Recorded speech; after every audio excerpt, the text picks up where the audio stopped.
साथीहरू सबजनालाई वेलकम मेरो मिनी भ्लगमा। सबजना सन्चै हुनुहुन्छ होला, यतामा पनि सन्चै छु। यता हेरेर तपाईँहरूले थाहा पाइसक्नु भएको होला, त्यही पनि म देखाउँछु है। आज मार्केट, आज शनिबार हो, मार्केट लागिरहेको थियो। मैले मेरो छोरीलाई समाइरहेको थियो भने मेरो बुढोले सब सामान मेरो बुढोले किनेको है मार्केटदेखि के ल्याएको छ त म देखाउँछु है। म हेर्छु अब मेरो बुढोले के किनेर ल्याएको छन् भनेर। यो हो अंगुर, अनि यता पालक, प्याज,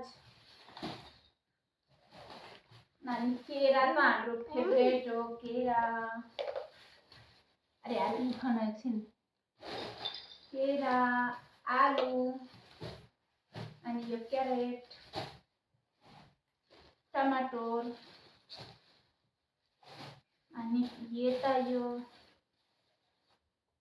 आफै थाहा पाइहाल्नु।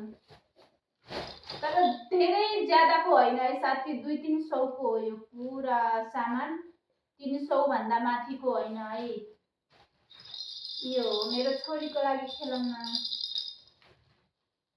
लबर, छोरीको टाउको बान्नु पर्छ, त्यही भएर बाललाई सिन्दुर, अनि यो छोरीको लागि कालो धागा, छोरीको लागि काजल, अनि यता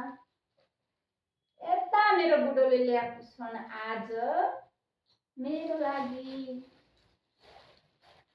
प्यान्ट, अनि यता छ मेरो कानको लागि मेरो बुढोले। थ्याङ्क यू सो मच बुढो। Okay by by guys.